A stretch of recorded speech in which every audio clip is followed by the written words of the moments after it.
Think and Grow Rich, by Napoleon Hill, Chapter 6. Imagination, the workshop of the mind, the fifth step toward riches. 125. The imagination is literally the workshop wherein are fashioned all plans created by man. The impulse, the desire, is given shape, form, and action through the aid of the imaginative faculty of the mind. It has been said that man can create anything which he can imagine. Of all the ages of civilization, this is the most favorable for the development of the imagination, because it is an age of rapid change. On every hand one may contact stimuli which develop the imagination.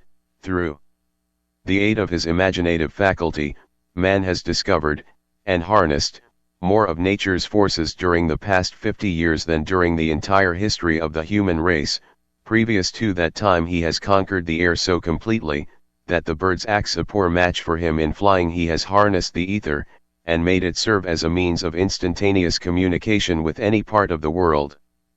He has analyzed, and weighed the sun at a distance of millions of miles, and has determined, through the aid of imagination, the elements of which it consists. He has discovered that his own brain is both a broadcasting, and a receiving station for the vibration of thought, and he is beginning now to learn how to make practical use of this discovery. He has increased the speed of locomotion, until he may now travel at a speed of more than 300 miles an hour. The time will soon come when a man may breakfast in New York, and lunch in San Francisco. 126. Man's only limitation, within reason, lies in his development and use of his imagination. He has not yet reached the apex of development in the use of his imaginative faculty. He has merely discovered that he has an imagination, and has commenced to use it in a very elementary way. Two forms of imagination. The imaginative faculty functions in two forms. One is known as synthetic imagination, and the other as creative imagination. Synthetic imagination, through this faculty, one may arrange old concepts, ideas, or plans into new combinations. This faculty creates nothing, it merely works with the material of experience, education, and observation with which it is fed. It is the faculty used most by the inventor, with the exception of the genius who draws upon the creative imagination, when he cannot solve his problem through synthetic imagination.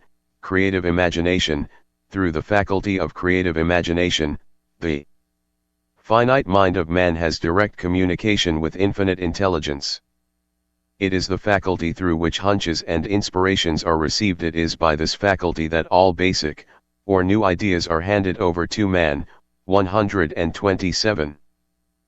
It is through this faculty that thought vibrations from the minds of others are received. It is through this faculty that one individual may tune in, or communicate with the subconscious minds of other men. The creative imagination works automatically, in the manner described in subsequent pages. This faculty functions only when the conscious mind is vibrating at an exceedingly rapid rate, as for example, when the conscious mind is stimulated through the emotion of a strong desire. The creative faculty becomes more alert, more receptive to vibrations from the sources mentioned, in proportion to its development through use. The statement is significant. Ponder over it before passing on. Keep in mind as you follow these principles, that the entire story of how one may convert desire into money cannot be told in one statement. The story will be complete only when one has mastered, assimilated, and begun to make use of all the principles. The great leaders of business, industry, finance, and the great artists, musicians, poets, and writers became great, because they developed the faculty of creative imagination. Both the synthetic and creative faculties of imagination become more alert with use, just as any muscle or organ of the body develops through use. Desire is only a thought, an impulse. It is nebulous and ephemeral. It is abstract, and of no value, until it has been transformed into its physical counterpart, while the synthetic imagination is the one which will be used most frequently. In the process of transforming the impulse of desire into money, you must keep in mind the fact that you may face circumstances and situations which demand use of the creative imagination as well. 128. Your imaginative faculty may have become weak through inaction. It can be revived and made alert through use. This faculty does not die, though it may become quiescent through lack of use. Center your attention, for the time being, on the development of the synthetic imagination, because this is the faculty which you will use more often in the process of converting desire into money.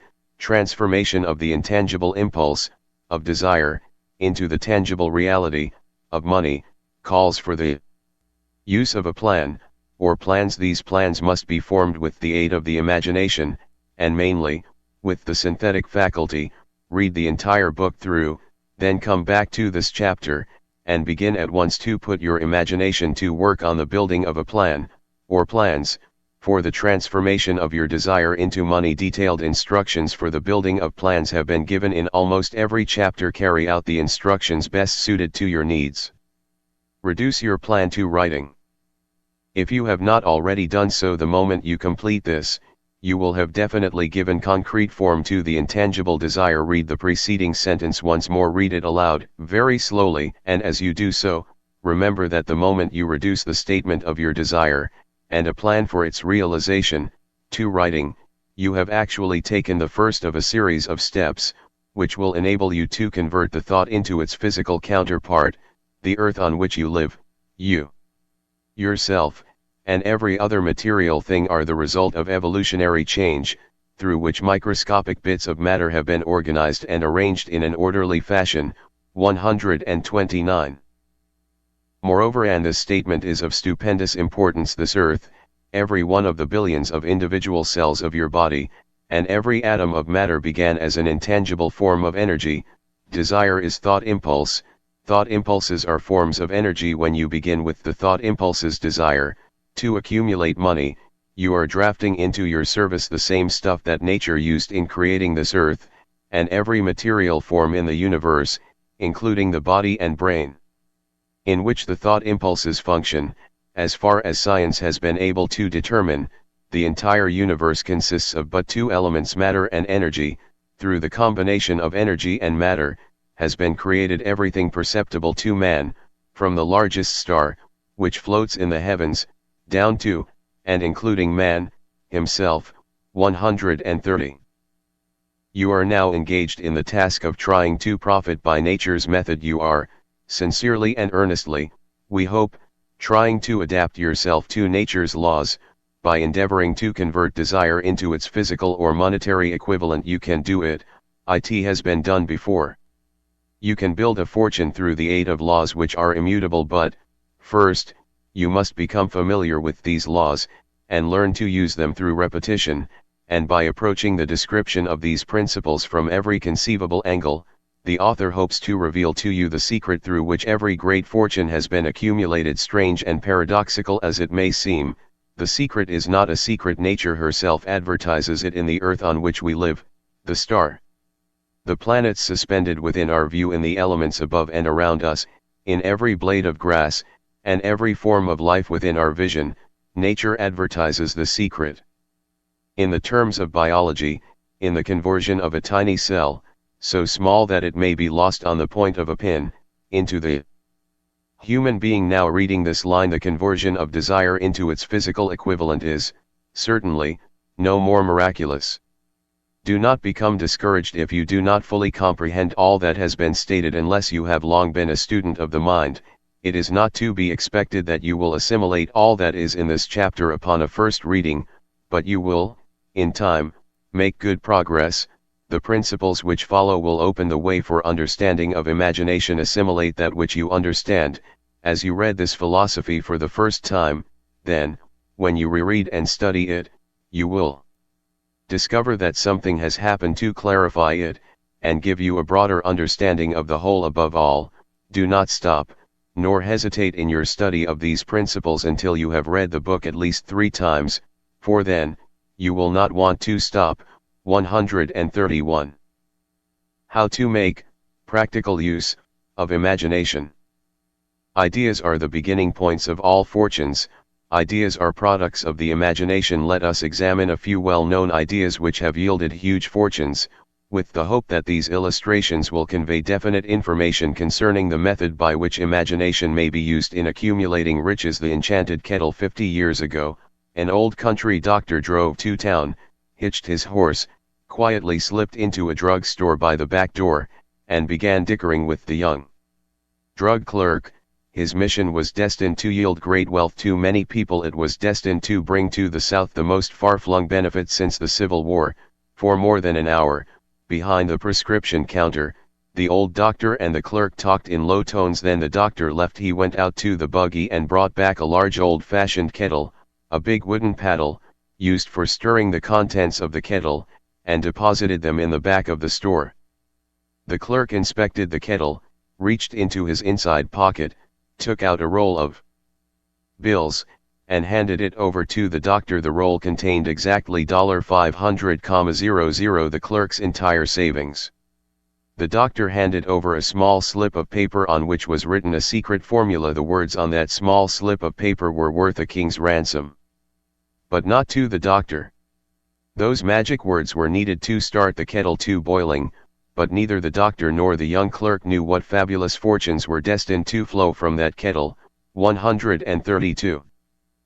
The old doctor was glad to sell the outfit for $500. The money would pay off his debts, and give him freedom of mind. The clerk was taking a big chance by staking his entire life savings on a mere scrap of paper and an old kettle.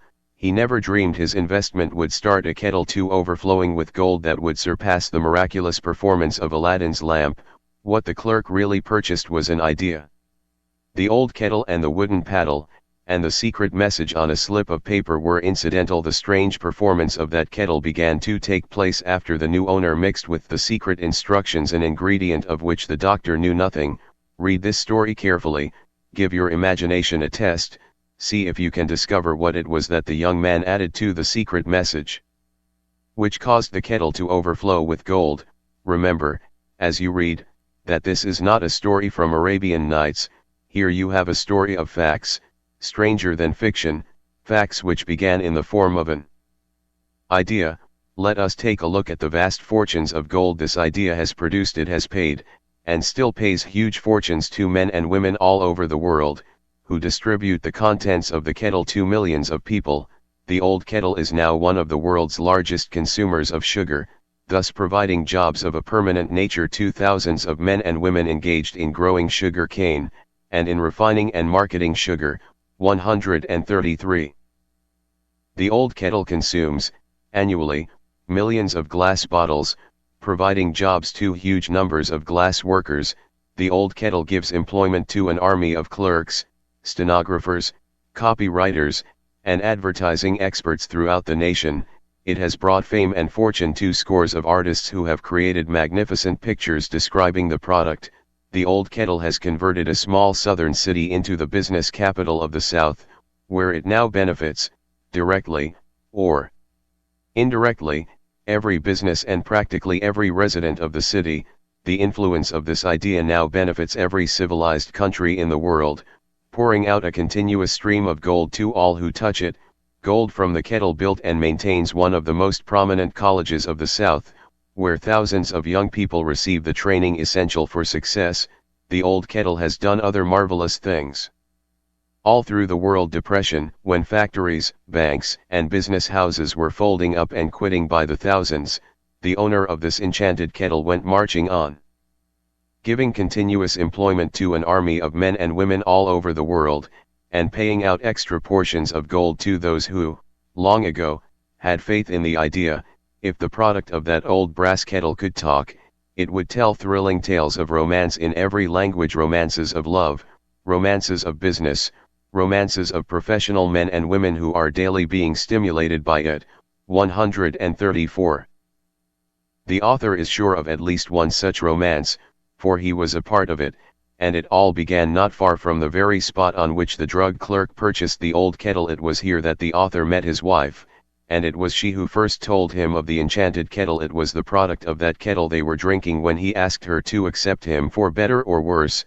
Now that you know the content of the enchanted kettle is a world-famous drink, it is fitting that the author confess that the home city of the drink supplied him with a wife, also that the drink itself provides him with stimulation of thought without intoxication, and thereby it serves to give the refreshment of mind which an author must have to do his best work. Whoever you are, wherever you may live, whatever occupation you may be engaged in, just remember in the future, every time you see the words Coca-Cola, that its vast empire of wealth and influence grew out of a single idea. And that the mysterious ingredient the drug clerk Asa Candler mixed with the secret formula was imagination. Stop and think of that, for a moment. Remember, also, that the 13 steps to riches, described in this book, were the media through which the influence of Coca-Cola has been extended to every city, town, village, and crossroads of the world, and that any idea you may create, as sound and meritorious as Coca-Cola, has the possibility of duplicating the stupendous record of this worldwide thirst killer. 135. Truly, thoughts are things, and their scope of operation is the world itself. What I would do if I had $1 million. The story proves the truth of that old saying, where there's a will, there's a way. It was told to me by that beloved educator and clergyman, the late Frank W. Gonzales, who began his preaching career in the Stockyards region of South Chicago. While Dr. Gonzales was going through college, he observed many defects in our educational system, defects which he believed he could correct. If he were the head of a college, his deepest desire was to become the directing head of an educational institution in which young men and women would be taught to learn by doing. He made up his mind to organize a new college in which he could carry out his ideas, without being handicapped by orthodox methods of education. He needed $1 million to put the project across. Where was he to lay his hands on so large a sum of money? That was the question that absorbed most of this ambitious young preacher's thought. But he couldn't seem to make any progress. Every night he took that thought to bed with him. He got up with it in the morning. He took it with him everywhere he went. He turned it over and over in his mind until it became a consuming obsession with him. $1 million is a lot of money. He recognized that fact, but he also recognized the truth that the only limitation is that which one sets up in one's own mind. 136. Being a philosopher as well as a preacher, Dr. Gonzales recognized, as do all who succeed in life, that definiteness of purpose is the starting point from which one must begin. He recognized, too, that definiteness of purpose takes on animation, life, and power when backed by a burning desire to translate that purpose into its material equivalent. He knew all these great truths, yet he did not know where, or how to lay his hands on $1 million. The natural procedure would have been to give up and quit, by saying, "Ah well, my idea is a good one, but I cannot do anything with it, because I never can procure the necessary $1 million." That is exactly what the majority of people would have said, but it is not what Dr. Gonzales said. What he said, and what he did are so important that I now introduce him, and let him speak for himself. One Saturday afternoon I sat in my room thinking of ways and means of raising the money to carry out my plans. For nearly 2 years, I had been thinking, but I had done nothing but think. The time had come for action. I made up my mind, then and there, that I would get the necessary $1 million within a week. How?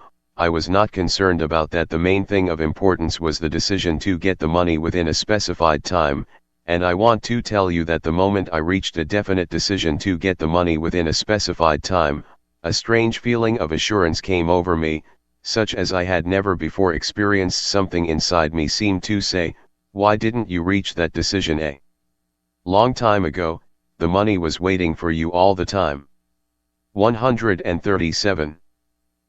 Things began to happen in a hurry. I called the newspapers and announced I would preach a sermon the following morning, entitled, "What I Would Do If I Had $1 Million." I went to work on the sermon immediately, but I must tell you, frankly, the task was not difficult, because I had been preparing that sermon for almost 2 years. The spirit back of it was a part of me. Long before midnight I had finished writing the sermon. I went to bed and slept with a feeling of confidence, for I could see myself already in possession of the $1 million. Next morning I arose early, went into the bathroom, read the sermon, then knelt on my knees and asked that my sermon might come to the attention of someone who would supply the needed money. While I was praying I again had that feeling of assurance that the money would be forthcoming. In my excitement, I walked out without my sermon, and did not discover the oversight until I was in my pulpit and about ready to begin delivering it. It was too late to go back for my notes, and what a blessing that I couldn't go back. Instead, my own subconscious mind yielded the material I needed when I arose to begin my sermon. I closed my eyes, and spoke with all my heart and soul of my dreams. I not only talked to my audience, but I fancy I talked also to God. I told what I would do with $1 million if that amount were placed in my hands. I described the plan I had in mind for organizing a great educational institution, where young people would learn to do practical things, and at the same time develop their minds. 138. When I had finished and sat down, a man slowly arose from his seat, about 3 rows from the rear, and made his way toward the pulpit. I wondered what he was going to do. He came into the pulpit, extended his hand, and said, "Reverend, I liked your sermon. I believe you can do everything you said you would. If you had $1 million to prove that I believe in you and your sermon, if you will come to my office tomorrow morning, I will give you the $1 million. My name is Philip D. Armour." Young Gonzalez went to Mr. Armour's office, and the $1 million was presented to him. With the money, he founded the Armour Institute of Technology. That is more money than the majority of preachers ever see in an entire lifetime, yet the thought impulse back of the money was created in the young preacher's mind in a fraction of a minute. The necessary $1 million came as a result of an idea. Back of the idea was a desire, which young Gonzalez had been nursing in his mind for almost 2 years. Observe this important fact: he got the money within 36 hours after he reached a definite decision in his own mind to get it, and decided upon a definite plan for getting it. 139. There was nothing new or unique about young Gonzalez' vague thinking about $1 million, and weakly hoping for it. Others before him, and many since his time, have had similar thoughts, but there was something very unique and different about the decision he reached on that memorable Saturday, when he put vagueness into the background, and definitely said, "I will get that money within a week." God seems to throw himself on the side of the man who knows exactly what he wants, if he is determined to get just that. Moreover, the principle through which Dr. Gonzalez got his $1 million is still alive. It is available to you. This universal law is as workable today as it was when the young preacher made use of it so successfully. This book describes, step by step, the 13 elements of this great law, and suggests how they may be put to use. Observe that Asa Candler and Dr. Frank Gonzalez had one characteristic in common: both knew the astounding truth that ideas can be transmuted into cash through the power of definite purpose, plus definite plans. If you are one of those who believe that hard work and honesty, alone, will bring riches, perish the thought. It is not true. Riches, when they come in huge quantities, are never the result of hard work. Riches come, if they come at all, in response to definite demands, based upon the application of definite principles, and not by chance or luck. 140. Generally speaking, an idea is an impulse of thought that impels action, by an appeal to the imagination. All master salesmen know that ideas can be sold where merchandise cannot. Ordinary salesmen do not know this. That is why they are ordinary.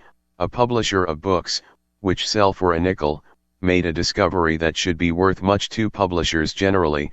He learned that many people buy titles, and not contents of books, by merely changing the name of one book that was not moving. His sales on that book jumped upward more than 1 million copies. The inside of the book was not changed in any way. He merely ripped off the cover bearing the title that did not sell, and put on a new cover with a title that had box office value. That, as simple as it may seem, was an idea. It was imagination. There is no standard price on ideas. The creator of ideas makes his own price, and, if he is smart, gets it. The moving picture industry created a whole flock of millionaires. Most of them were men who couldn't create idea, but they had the imagination to recognize ideas when they saw them. The next flock of millionaires will grow out of the radio business, which is new and not overburdened with men of keen imagination. The money will be made by those who discover or create new and more meritorious radio programmers and have the imagination to recognize merit, and to give the radio listeners a chance to profit by it. 141. The sponsor, that unfortunate victim who now pays the cost of all radio entertainment, soon will become idea conscious, and demands something for his money. The man who beats the sponsor to the draw, and supplies programmers that render useful service, is the man who will become rich in this new industry. Crooners and light chatter artists who pollute the air with wisecracks and silly giggles, will go the way of all light timbers, and their places will be taken by real artists who interpret carefully planned programmers which have been designed to service the minds of men, as well as provide entertainment. Here is a wide open field of opportunity screaming its protest at the way it is being butchered, because of lack of imagination and begging for rescue at any price. Above all, the thing that radio needs is new ideas. If this new field of opportunity intrigues you, perhaps you might profit by the suggestion that the successful radio programmers of the future will give more attention to creating buyer audiences, and less attention to listener audiences. Stated more plainly, the builder of radio programmers who succeeds in the future, must find practical ways to convert listeners into buyers. Moreover, the successful producer of radio programmers in the future must key his features so that he can definitely show its effect upon the audience. Sponsors are becoming a bit weary of buying glib selling talks, based upon statements grabbed out of thin air. They want, and in the future will demand, indisputable proof that the Husit program not only gives millions of people the silliest giggle ever, but that the silly giggler can sell merchandise. 142. Another thing that might as well be understood by those who contemplate entering this new field of opportunity: radio advertising is going to be handled by an entirely new group of advertising experts, separate and distinct from the old-time newspaper and magazine advertising agency men. The old-timers in the advertising game cannot read the modern radio scripts because they have been schooled to see ideas. The new radio technique demands men who can interpret ideas from a written manuscript in terms of sound. It cost the author a year of hard labor, and many thousands of dollars to learn this. Radio, right now, is about where the moving pictures were, when Mary Pickford and her curls first appeared on the screen. There is plenty of room in radio for those who can produce or recognize ideas. If the foregoing comment on the opportunities of radio has not started your idea factory to work, you had better forget it. Your opportunity is in some other field.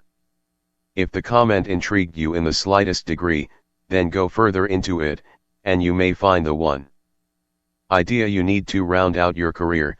Never let it discourage you if you have no experience in radio. Andrew Carnegie knew very little about making steel. I have Carnegie's own word for this, but he made practical use of two of the principles described in this book, and made the steel business yield him a fortune. 143. The story of practically every great fortune starts with the day when a creator of ideas and a seller of ideas got together and worked in harmony. Carnegie surrounded himself with men who could do all that he could not do, men who created ideas, and men who put ideas into operation, and made himself and the others fabulously rich. Millions of people go through life hoping for favorable breaks. Perhaps a favorable break can get one an opportunity, but the safest plan is not to depend upon luck. It was a favorable break that gave me the biggest opportunity of my life, but 25 years of determined effort had to be devoted to that opportunity before it became an asset. The break consisted of my good fortune meeting and gaining the cooperation of Andrew Carnegie. On that occasion, Carnegie planted in my mind the idea of organizing the principles of achievement into a philosophy of success. Thousands of people have profited by the discoveries made in the 25 years of research, and several fortunes have been accumulated through the application of the philosophy. The beginning was simple. It was an idea which anyone might have developed. The favorable break came through Carnegie. But what about the determination, definiteness of purpose, and the desire to attain the goal, and the persistent effort of 25 years? It was no ordinary desire that survived disappointment, discouragement, temporary defeat, criticism, and the constant reminding of waste of time. It was a burning desire, an obsession. 144. When the idea was first planted in my mind by Mr. Carnegie, it was cored, nursed, and enticed to remain alive. Gradually, the idea became a giant under its own power, and it cored, nursed, and drove me. Ideas are like that. First you give life and action and guidance to ideas, then they take on power of their own and sweep aside all opposition. Ideas are intangible forces, but they have more power than the physical brains that give birth to them. They have the power to live on. After the brain that creates them has returned to dust, for example, take the power of Christianity, that began with a simple idea, born in the brain of Christ. Its chief tenet was, do unto others as you would have others do unto you. 21 Christ has gone back to the source from whence he came, but his idea goes marching on. Someday, it may grow up, and come into its own, then it will have fulfilled Christ's deepest desire. The idea has been developing only 2,000 years. Give it time. 145. Success requires no exclamations. Failure permits no alibis.